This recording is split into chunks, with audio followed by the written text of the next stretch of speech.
السلام علیکم دوستو، کیسے ہیں آپ سب؟ میں زمینہ فیاض ایک بار پھر آپ کے ساتھ تو میں شروع کر رہی ہوں عالم رویا بائی تحریم ارشد ایپیسوڈ 57۔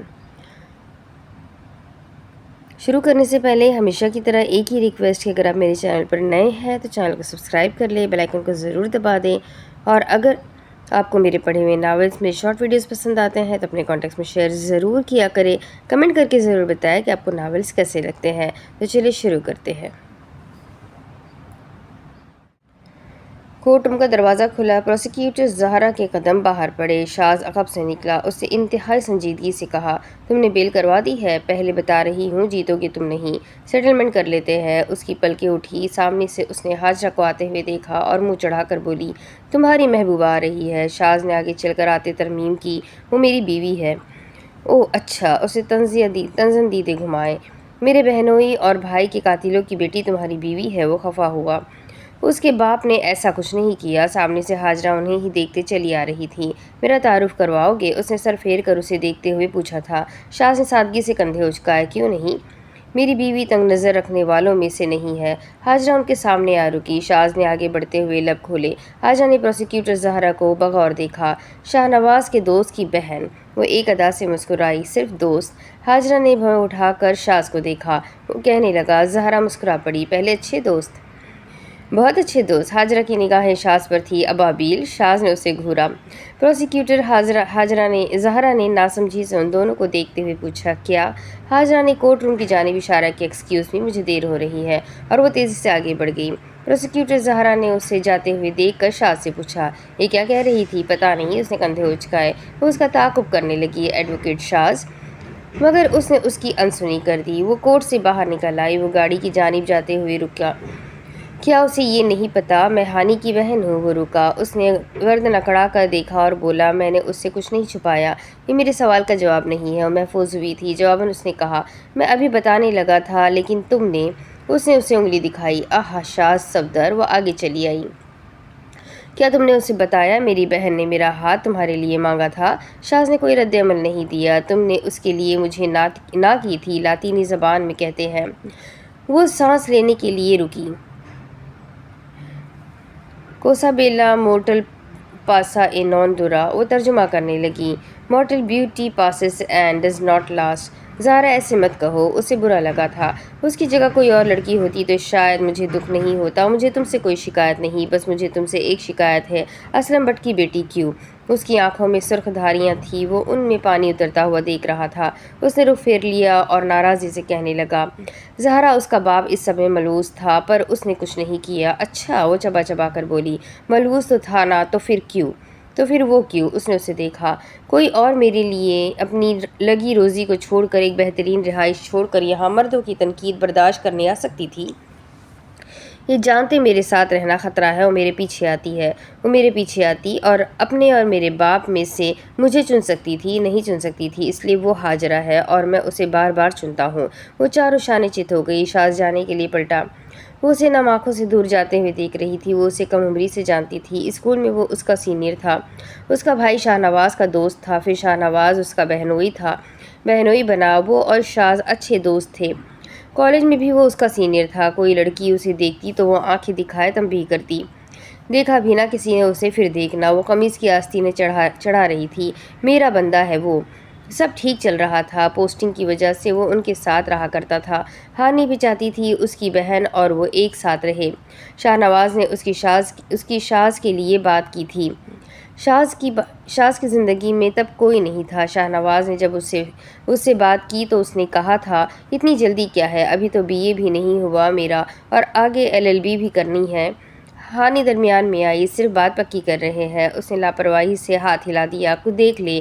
بات پکی ہونے کے کچھ روز بعد ہی شاہ نواز کو حاجرہ کے متعلق علم ہوا تھا۔ ہانی ان دونوں بھائیوں کو آپس میں بات کرتے ہوئے سن رہی تھی۔ تمہاری اس سے شادی نہیں ہو سکتی، مجھے پتا ہے، اس نے سادگی سے بتایا۔ وہ سام کو پسند کرتی ہے، پھر بھی منگنی توڑنی ہے؟ شاہ نواز نے حیرت سے پوچھا تھا۔ میرے دل میں کوئی اور ہے، اسے دھوکہ کیسے دے سکتا ہوں؟ زہرا کی آنکھ سے آنسو ٹوٹ کر گرے۔ وہ جا چکا تھا۔ ایک گہری سانس لے کر آنسو صاف کیے۔ وہ زندگی میں بہت آگے بڑھ گئی تھی، مگر حاجرہ کا ذکر سن کر وہ مشتعل ہو جایا کرتی تھی۔ شاہنواز اور اپنی بہن کے جنازے کے روز کا منظر اس کی آنکھوں میں چل رہا تھا۔ شاز برآمدے میں دیوار سے لگے سر جھٹک کر بیٹھا تھا، دوسری دیوار سے گھٹنے تھام کر بیٹھی تھی۔ کبھی شاز کی آنکھ سے آنسو ٹوٹتے، کبھی سیاہ نین بھیگتے۔ اس کی بہن کی زچگی میں کچھ دن باقی تھے۔ ہر بڑھتے دن کے ساتھ اپنے آنے والے بھانجے کے لیے اس کی تیاریاں بڑھ رہی تھیں۔ اگلے لمحے برق رفتار میں اس کی بہن کی جلی ہوئی لاش اس کے سامنے آئی۔ وہ کم عمر زہرا چیختے چیختے رو رہی تھی۔ آنکھوں دیکھی پر یقین نہیں آ رہا تھا، یہ اس کی بہن تھی۔ وہ اپنی بہن کو دیکھتے ہوئے ہچکیاں لے لے کر رو رہی تھی، روتے ہوئے پوچھ رہی تھی، یہ میری باجی ہے۔ آنکھ سے آنسو مسلسل ٹوٹ رہے تھے۔ میری باجی؟ وہ کسک کر اپنے بھائی کے سینے سے سر لگا کر رو رہی تھی۔ حال میں آنکھوں سے ایک اور آنسو ٹوٹا۔ ہیل کی ٹک ٹک ٹک کی آواز سنائی دی۔ اس نے حاجرہ کو قریب سے گزرتے ہوئے دیکھا۔ اس نے آنسو پوچھے وہ غضب سے لب کھولنے لگی مگر ضبط کر گئی۔ وہ حاجرہ کو تنفر بھری نظروں سے جاتے ہوئے دیکھ رہی تھی۔ اس کا دل چاہتا تھا، بہت مرتبہ چاہتا تھا اسے برباد کر دے۔ پھر شاز کا خیال آتا۔ کسی درویش سے پوچھا تھا، محبت کیا ہے؟ اس نے جواب دیا، محبوب کے محبوب کو ضرر نہ پہنچنے دینا۔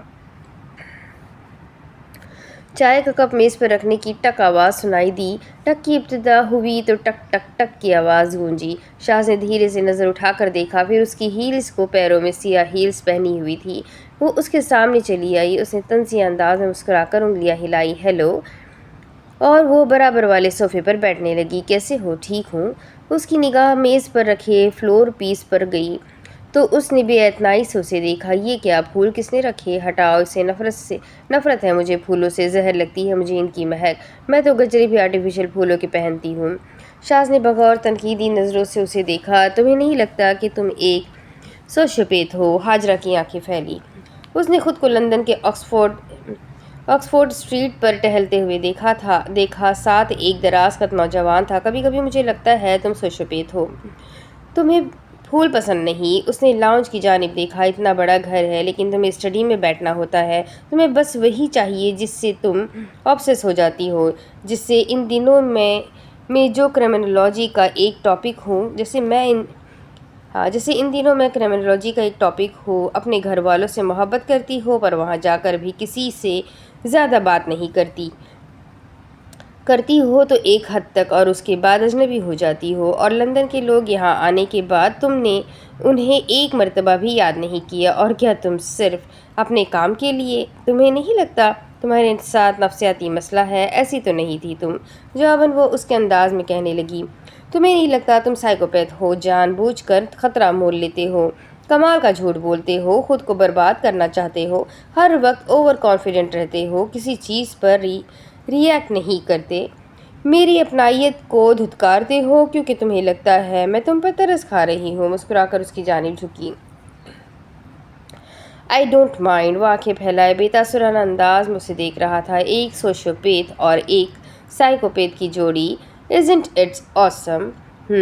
اس کے طنزیہ انداز پر اس نے کوئی رد عمل نہیں دیا۔ وہ چند لمحے رکا اور کہنے لگا، تم سے کہا تھا واپس آ جانا۔ نہیں آؤں گی، وہ دو ٹوک بولی تھی۔ اس نے اسے بھونکڑا کر دیکھا۔ وہ بیٹھ گئی۔ کیوں نہیں آؤ گی؟ کیونکہ قانون کی نظر میں ہم دونوں کا سوائے سیکنڈ کزنز کے کوئی رشتہ نہیں۔ اس نے سینے سے بازو باندھ لیے اور ٹیک لگائی۔ وہ بغور اس کا ایک ایک پوسچر دیکھ رہا تھا۔ وہ اطمینان میں تھی، بازو اکڑ رہے تھے۔ اس نے دھیرے سے چہرہ اٹھایا، جو تمہیں ٹھیک لگتا ہے کرتے رہو، مگر میں واپس نہیں آؤں گی۔ کورٹ میرج کرو گی؟ اس کی آنکھیں کھلیں۔ ان حالات میں تو یہی ہو سکتی ہے۔ تمہیں لگتا ہے میں تمہاری باتوں میں آ جاؤں گی؟ مجھے پتا ہے چچا کا سردار سے کوئی ایشو ہے جو کہ مجھے پتا نہیں، پر میں پتا کروا لوں گی۔ میں نے یہ سب تمہارے لیے کیا تھا۔ اس نے سادگی سے کہا تھا، میرے لیے یا میرے برٹش پاسپورٹ کے لیے؟ اس نے بے تاثرانہ انداز میں خود کو انگلی دکھائی۔ اس نے ایک گہری سانس لی۔ اچھا۔ آنکھیں مزید پھیلی۔ وہ چند لمحوں کے لیے ٹھہری۔ اس نے ضبط سے سانس لینے کی کوشش کی، گویا پھیپھڑے آرٹیفیشل وینٹیلیٹر بن گئے تھے۔ سچ بولنے کا سب سے بڑا انعام پتہ ہے کیا ہے؟ آپ جھوٹ یاد رکھنے والے تناؤ سے بری رہتے ہیں۔ تم نے جھوٹ کو سچ کے ساتھ ضم کیا ہے، اس لیے اب تمہارے پاس کہنے کو کچھ نہیں۔ اور قانون کا اصول ہے، پرنسپل آف فالس ان فالس ان اومنیبس۔ کیا اس پر یہاں عمل ہوتا ہے؟ اس نے محفوظ ہوتے پوچھا تھا۔ بالکل ہوتا ہے، وہ سنجیدگی سے بتا رہی تھی۔ اب سے ہم تمہاری سچی گواہی کو بھی قبول نہیں کریں گے۔ صد آفرین۔ وہ طنز کرنے لگا۔ حاجرہ ضبط سے اسے دیکھ رہی تھی۔ گاڈ فار مووی کا ڈائیلاگ ہے، بریف کیس پکڑے ہوئے وکیل گن پکڑے ہوئے آدمی کے مقابلے زیادہ لوٹ سکتا ہے۔ Now I know why. ہم لوگوں کے جھوٹ، داؤد لوئل پینترے اور دوسروں کے جھوٹ، قانون سے فیلونی۔ اس کی آنکھیں چینی ہوئی۔ دس از گروسلی انفیئر بیوی، اپنے شفاف انداز میں اس نے کہا۔ تمہیں زیادہ انکل سرگم بننے کی ضرورت نہیں ہے۔ وہ اسی کے برطانوی انداز میں انگریزی بولنے لگا۔ Oh uncle Sargam, I love being uncle Sargam, it was my most favourite TV show شو۔ وہ غصہ دبا کر مسکرا کر اسے دیکھتے ہوئے پوچھنے لگی، بی اے میں انگریزی میں کتنے نمبر تھے تمہارے؟ انگریزی کے نمبروں کا بی اے سے کیا تعلق ہے؟ اس نے ماتھے پر بل ڈالے۔ یہ ہم پاکستانی لوگوں کو تعلیم کی بنیاد پر کمتر کیوں سمجھتے ہیں اور اعلیٰ اقتدار والوں کو یہ کیوں لگتا ہے کہ ہر جاب کے لیے ہمیں اچھی انگریزی بولنے والوں کی ضرورت ہے؟ انگریزی آنی چاہیے، مگر سو کے حساب سے ایڈجیکٹیو زیادہ کر لینا، اپنی ویکیب بڑھا لینا، اس سے کوئی افسر نہیں بن جاتا۔ خاص طور پر افسر کیا سی ایس ایس کا کام محض رنگیلی انگریزی بولنا ہوتا ہے؟ نہیں، ایسا کچھ نہیں ہوتا۔ اصل میں نہ ہمارا مسئلہ انگریزی آنا نہیں ہے، یہ ہمارا مسئلہ ہے گوروں کو چت کرنا۔ اور تم دیکھنا کوئی انگریز ہماری صرف ونہوں کی غلطی نہیں نکالے گا اور ایک پاکستانی ہمیں کبھی بخشے گا نہیں۔ اس کے علاوہ ان پیپرز میں اور بھی بہت کچھ ہوتا ہے۔ وہ سختی سے بولی تھی، مگر مین چیز انگریزی ہوتی ہے۔ اس نے اسی کے انداز میں چہرے کے زاویے بگاڑتے ترمیم کی۔ وہ پوچھنے لگی، تم نے ہی عبدالتواب کے دماغ میں یہ باتیں ڈالی تھی نا؟ وہ اٹھنے لگی، مجھے مت چھوڑنا۔ وہ ایک دم رکی۔ اس نے سر اٹھا کر اسے دیکھا، مجھے مت چھوڑنا۔ مجھے چھوڑ کر گئی تو ساری زندگی رو گی، اس لیے مجھے چھوڑ کر مت جانا، بہت پچھتاؤ گی۔ وہ اسی کے انداز میں آج اس سے بات کر رہا تھا۔ اس نے صوفے پر ناخن کھرچا، اسے اس کی باتیں بری لگی تھی، لہٰذا وہ بات تبدیل کرنے لگا۔ اس نے میز پر سے فائلیں اٹھائی۔ کچھ کیسز ہیں میرے پاس، اس ہفتے کا بہت لوڈ ہے، یہ تم لے لو، تم کماؤ میں بات تو ایک ہی ہے۔ وہ اس کی جانب متوجہ ہوئی، کافی کام بھی کیا ہے تاکہ تمہیں زیادہ مشقت نہ کرنی پڑے۔ اس نے اس سے فائلیں لی، مزاج کچھ درست ہوئے، اس لیے 40% میرا کمیشن، آخر کار بزنس پارٹنر ہیں ہم۔ اس نے ماتھے پر بل ڈالے، اس کی آنکھوں میں دیکھا۔ اس نے ضبط سے سانس روکے، اس سے برق رفتار میں فائلیں کھینچی۔ وہ صوفے سے ٹیک لگا کر فائل کھولنے لگی۔ وہ ٹانگ پر ٹانگ رکھے بیٹھی ہوئی تھی، ہوا میں اس کی سیاہ ہیل۔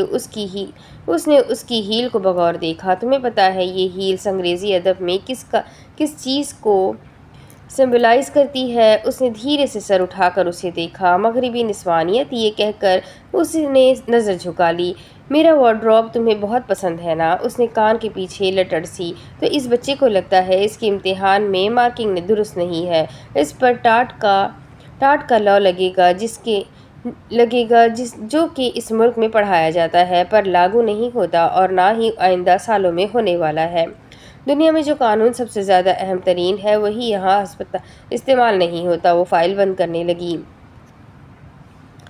ساری پیپر سیٹر کے پیسہ بنانے کی کرپشن ہے۔ اگر ایک بھی سپلی کا پیپر تیار کرے تو ہزاروں میں پیسے لے گا۔ کیا اس بچے کا کام نہ کرنے کی یہ ریزن ہے تمہاری؟ اس نے فائل سائیڈ پر رکھ دی۔ دیکھتی ہوں، تم نے مجھ سے کہا تھا تم سول کو سائیڈ پریکٹس رکھنا چاہتی ہو، اس لیے لایا تھا، ورنہ میں اس حق میں بالکل نہیں کہ تم سول پریکٹس کرتی۔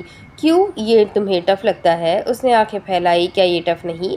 وہ سول کیس لیتے خود کو بس یہ تسلی دیا کرتی تھی کہ انہیں ثابت کرنا مشکل ہے، مگر بیرسٹر حاجرہ کے لیے نہیں۔ وہ اکثر خود سے کہتی، ایک یہ صحیح ہے، سول اور فیملی کیس کا حلف اٹھاؤ، جان چھڑاؤ، پروف کرنے والا ہلکان ہو جائے، اور پھر کرمنل وکلا، کہیں سول تو کچھ ہے ہی نہیں۔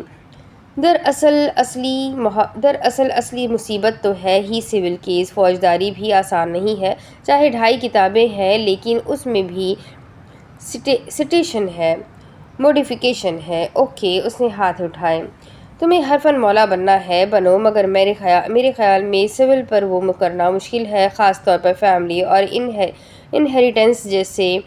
کارڈیو سرجن، آرتھوپیڈک سرجن نہیں ہو سکتا، ہر فیلڈ کی اپنی خاصیت ہوتی ہے اور تمہیں کسی ایک پر ہی فوکس کرنا چاہیے۔ حاجہ کی آنکھیں صفاق ہونے لگی، کیا تم نے مجھے اس لیے یہاں بلایا تھا کہ میں کیس دیکھوں؟